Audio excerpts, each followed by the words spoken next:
IELTS 14, Tests 1 to 4. Published by Cambridge University Press and Uckles 2019. This recording is copyright. Test 3. You will hear a number of different recordings and you will have to answer questions on what you hear. There will be time for you to read the instructions and questions, and you will have a chance to check your work. All the recordings will be played once only. The test is in 4 sections. At the end of the test, you will be given 10 minutes to transfer your answers to an answer sheet. Now turn to Section 1.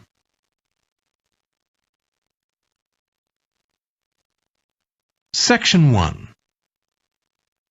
You will hear a man phoning the customer services manager of a hotel to get information about holding a conference there.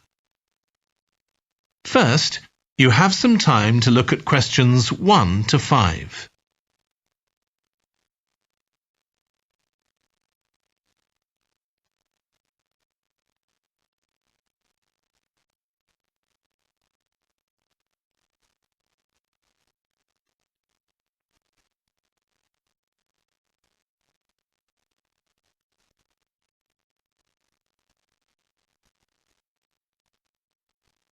You will see that there is an example that has been done for you. On this occasion only, the conversation relating to this will be played first. Hello, Flanders Conference Hotel. Oh, hi. I wanted to ask about conference facilities at the hotel. Have I come through to the right person? You have. I'm the customer services manager. My name's Angela. The name of the customer services manager is Angela. So Angela has been written in the space. Now we shall begin. You should answer the questions as you listen because you will not hear the recording a second time. Listen carefully and answer questions 1 to 5. Hello, Flanders Conference Hotel. Oh, hi. I wanted to ask about conference facilities at the hotel. Have I come through to the right person? You have. I'm the customer services manager. My name's Angela. So, how can I help you? Well, I'm calling from Barrett and Stansons. We're a medical company based in Perth. Oh, yes? And we're organising a conference for our clients to be held in Sydney. It'll be held over 2 days, and we're expecting about 50 or 60 people. When were you thinking of having it? Sometime early next year, like the end of January. It'd have to be a weekend. Let me see. Our conference facilities are already booked for the weekend beginning January the 28th. We could do the first weekend in February. How about January the 21st? I'm afraid that's booked too. Well, let's go for the February date then. So, that's the weekend beginning the 4th. Okay. Now, can you tell me a bit about what conference facilities you have? Sure. So, for talks and presentations, we have the Tesla room. Sorry? Tesla, that's spelled Tesla. It holds up to 100 people and it's fully equipped with a projector and so on. How about a microphone? Yes, that'll be all set up ready for you. And there'll be one that members of the audience can use too, for questions if necessary. Fine. And we'll also need some sort of open area where people can sit and have a cup of coffee. And we'd like to have an exhibition of our products and services there as well, so that'll need to be quite a big space. That's fine. There's a central atrium with all those facilities, and you can come before the conference starts if you want to set everything up. Great. And I presume there's Wi-Fi? Oh, yes. That's free and available throughout the hotel. Okay. Would you also like us to provide a buffet lunch? We can do a 2-course meal with a number of different options. What sort of price are we looking at for that? Well, I can send you a copy of the standard menu. That's $45 per person. Or you can have the special for $25 more. I think the standard should be okay, but yes, send me the menu. Before you hear the rest of the conversation, you have some time to look at questions 6 to 10.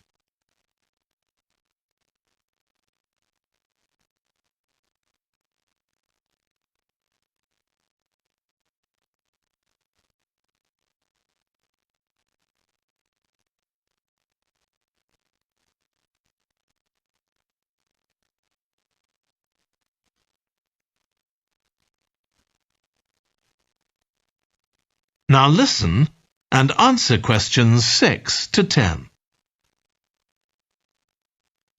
Now, we're also going to need accommodation on the Saturday night for some of the participants. I'm not sure how many, but probably about 25. So what do you charge for a room? Well, for conference attendees, we have a 25% reduction, so we can offer you rooms at $135. Normally, a standard room's $180. And does that include breakfast? Sure. And of course, guests can also make use of all the other facilities at the hotel. So we've got a spa where you can get massages and facials and so on. And there's a pool up on the roof for the use of guests. Oh, great. Now, what about transport links? The hotel's downtown, isn't it? Yes. It's about 12 kilometres from the airport, but there's a complimentary shuttle bus for guests, and it's only about 10 minutes walk from the Central Railway Station. Okay. Now, I don't know Sydney very well. Can you just give me an idea of the location of the hotel? Well, it's downtown on Wilby Street. That's quite a small street, and it's not very far from the sea. And of course, if the conference attendees want to go out on the Saturday evening, there's a huge choice of places to eat. Then, if they want to make a night of it, they can go on to one of the clubs in the area. There are a great many to choose from. Okay. So, if we go ahead with this, can you give me some information about how much we're looking at? That is the end of section 1. You now have half a minute to check your answers.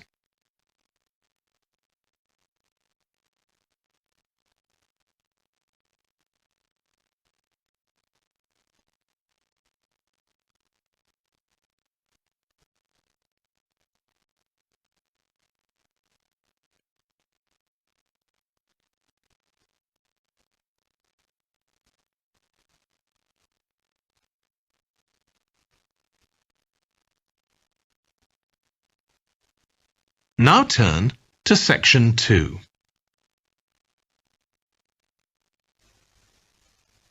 Section 2.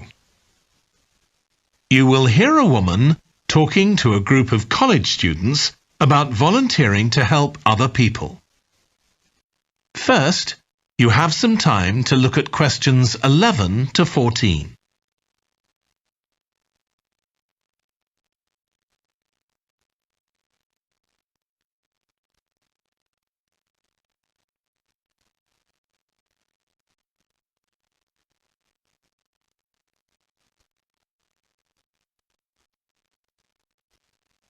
Now listen carefully and answer questions 11 to 14.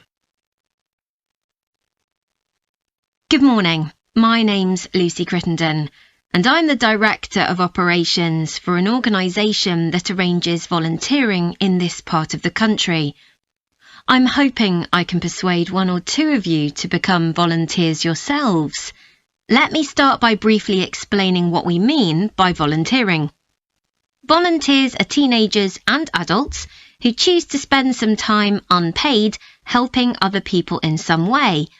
Most volunteers devote 2 or 3 hours to this every week, while a few do much more. The people they help may have physical or behavioural difficulties, for example. Volunteers can do all sorts of things, depending on their own abilities and interests. If they're supporting a family that's struggling, for example, they may be able to give them tips on cooking, or recommend how to plan their budget, or how to shop sensibly on their income. They might even do some painting or wallpapering, perhaps alongside any members of the family who are able to do it. Or even do some babysitting, so that parents can go out for a while. The benefit from volunteering isn't only for the people being helped. Volunteers also gain from it. They're using their skills to cope with somebody's mental or physical ill health, and volunteering may be a valuable element of their CV when they're applying for jobs.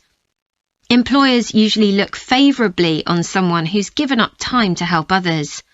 Significantly, most volunteers feel that what they're doing gives them a purpose in their lives.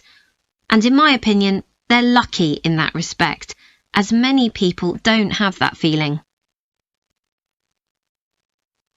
Before you hear the rest of the talk, you have some time to look at questions 15 to 20.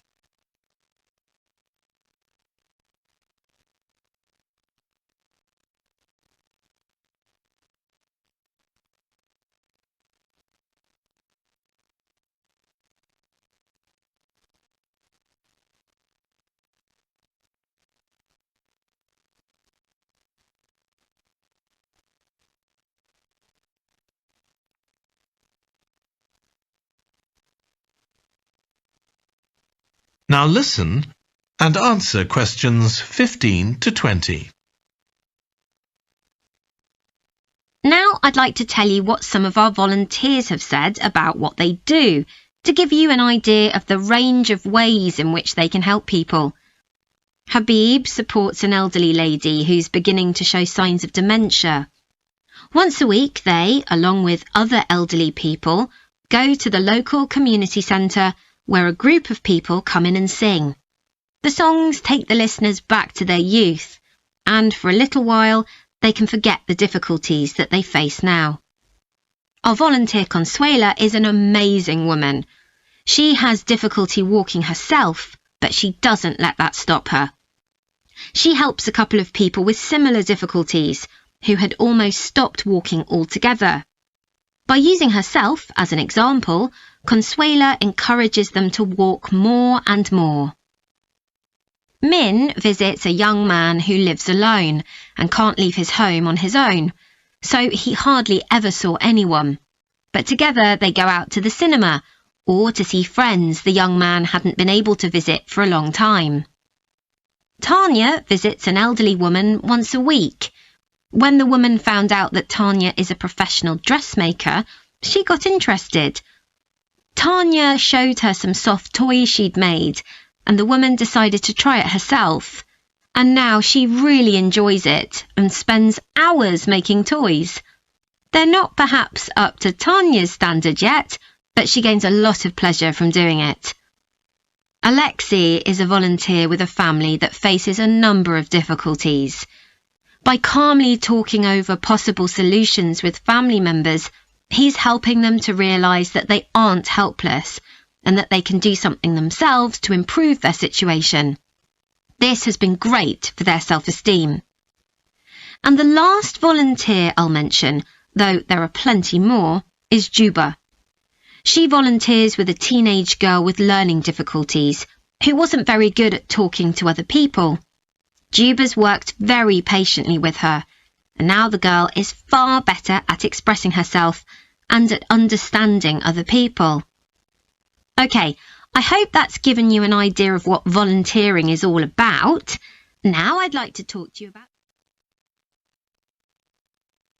That is the end of section 2. You now have half a minute to check your answers.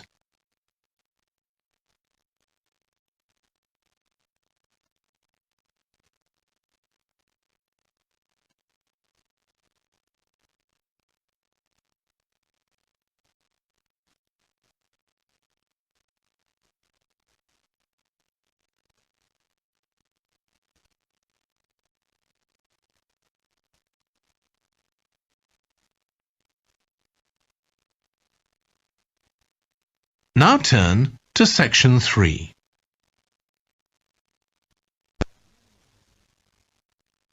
Section 3.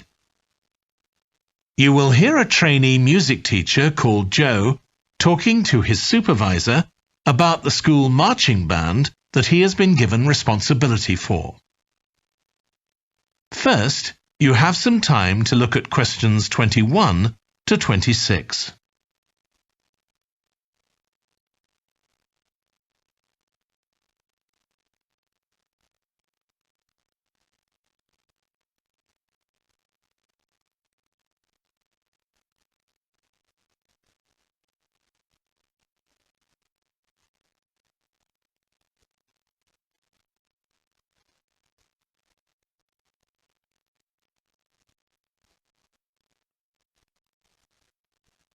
Now listen carefully and answer questions 21 to 26.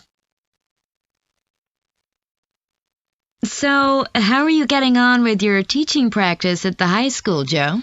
Well, I've been put in charge of the school marching band, and it's quite a responsibility. I'd like to talk it over with you. Go ahead. You better start by giving me a bit of background. Okay. Well, the band has students in it from all years, so they're aged 11 to 18, and there are about 50 of them altogether. It's quite a popular activity within the school. I've never worked with a band of more than 20 before, and this is very different. I can imagine. They aren't really good enough to enter national band competitions, but they're in a regional one later in the term. Even if they don't win, and I don't expect them to, hopefully it'll be an incentive for them to try and improve. Yes, hopefully. Well, now the town council's organizing a carnival in the summer, and the band has been asked to perform. If you ask me, they aren't really up to it yet, and I need to get them functioning better as a band, and in a very short time. Have you been doing anything with them? Apart from practicing the music, I mean. I played a recording I came across of a drummer talking about how playing in a band had changed his life. I think it was an after-dinner speech. I thought it was pretty inspiring because being in the band had stopped him from getting involved in crime. The students seemed to find it interesting, too. That's good. I'm planning to show them that old film from the 1940s, Strike Up the Band, and talk about it with the students. What do you think? Good idea. As it's about a school band, it might make the students realize how much they can achieve if they work together. That's what I've got in mind. I'm hoping I can take some of the band to a parade that's going to take place next month. A couple of marching bands will be performing, and the atmosphere should be quite exciting. It depends on whether I can persuade the school to hire a coach or two to take us there. They sound like good ideas to me. Thanks. Before you hear the rest of the discussion, you have some time to look at questions 27 to 30.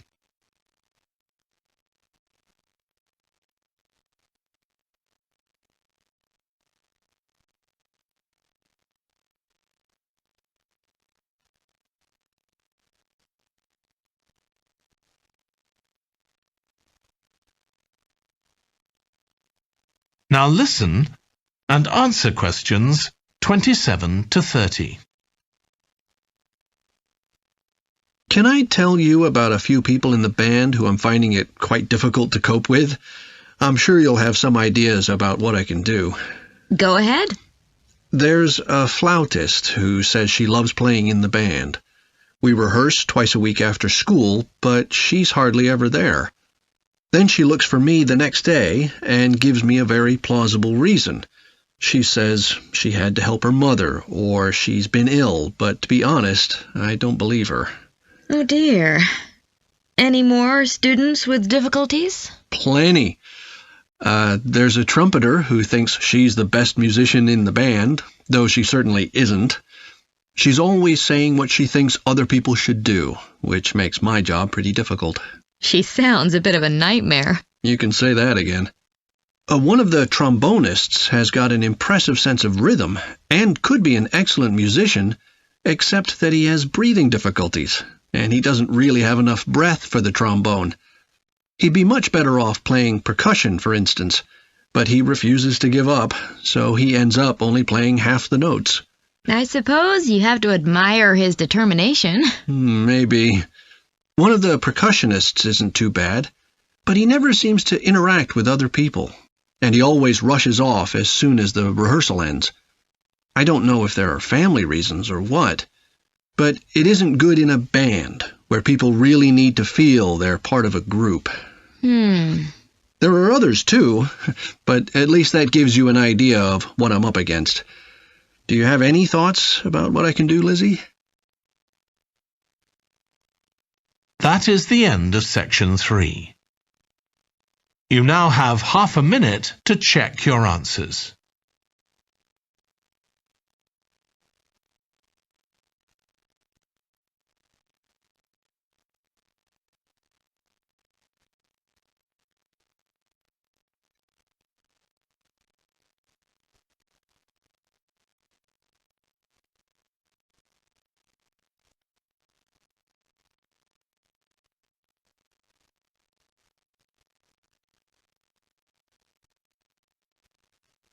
Now turn to section 4.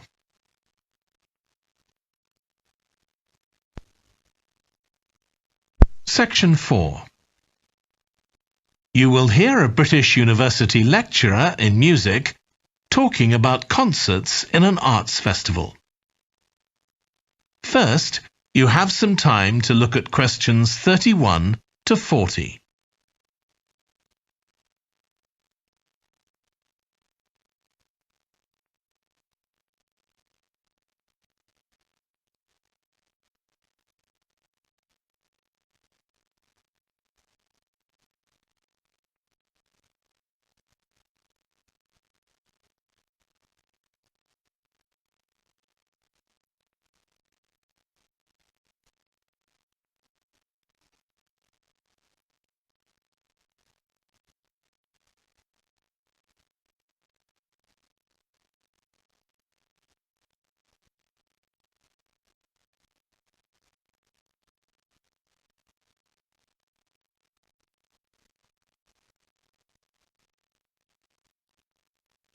Now listen carefully and answer questions 31 to 40.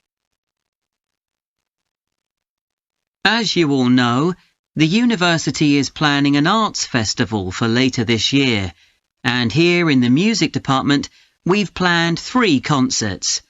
These will be public performances, and the programme has just been finalised.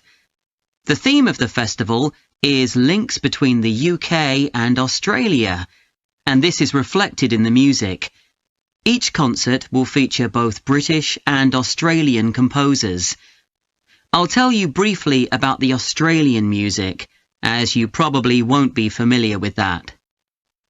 The first concert will include music by Liza Lim, who was born in Perth, Western Australia, in 1966.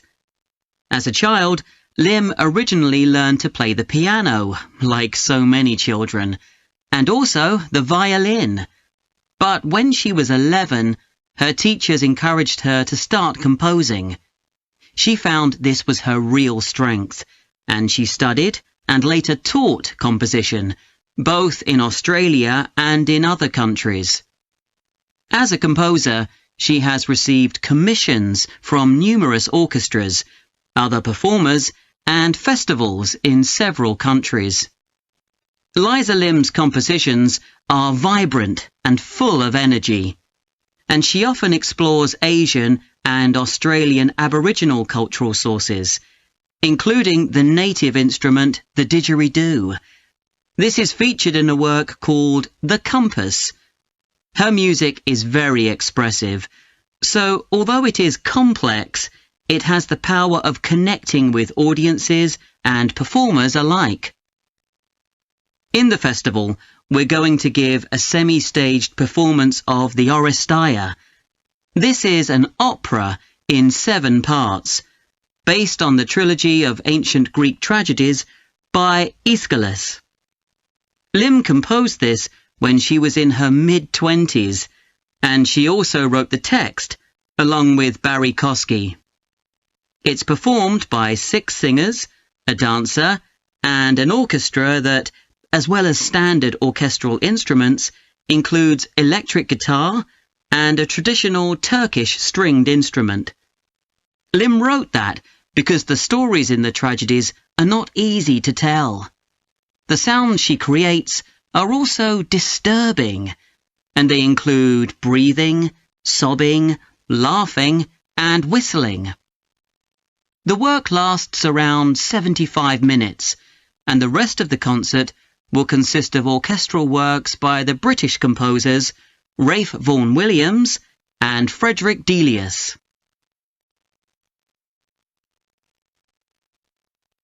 Moving on now to our second concert. This will begin with instrumental music by British composers Benjamin Britten and Judith Weir. After the interval, we'll go to Australia for a piece by Ross Edwards, The Tower of Remoteness. According to Edwards, the inspiration for this piece came from nature, when he was sitting alone in the dry bed of a creek, overshadowed by the leaves of palm trees, listening to the birds and insects. The Tower of Remoteness is scored for piano and clarinet. Edwards says he realized years after writing the piece that he had subconsciously modelled its opening phrase on a bird call. Ross Edwards was born in 1943 in Sydney, Australia, and studied at the Sydney Conservatorium of Music and the Universities of Adelaide and Sydney. He's well known in Australia, and in fact, he's one of the country's most performed composers. He's written a wide range of music, from symphonies and concertos to some composed specifically for children. Edwards's music has been described as being deeply connected to Australia, and it can be regarded as a celebration of the diversity of cultures that Australia can be proud of. The last of the 3 Australian composers to be represented in our festival is Carl Vine. Born in 1954, Vine, like Liza Lim, comes from Perth, Western Australia. He took up the cornet at the age of 5, switching to the piano 5 years later. However, he went to university to study physics before changing to composition. After graduating, he moved to Sydney and worked as a freelance pianist and composer. Before long, he had become prominent in Australia as a composer for dance, and in fact has written 25 scores of that type. In our third concert, Vine will be represented by his music for the flag handover ceremony of the Olympics held in 1996. This 7-minute orchestral piece was of course heard by millions of people worldwide, and we'll hear it alongside works written by British composers Edward Elgar and, more recently, Thomas Adès. That is the end of section 4. You now have half a minute to check your answers.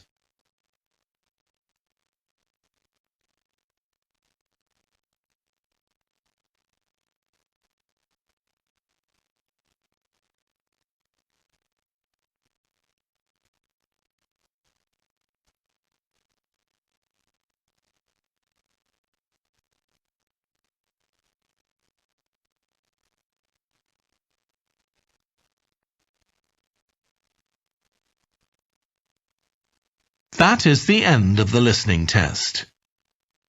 In the IELTS test, you would now have 10 minutes to transfer your answers to the answer sheet.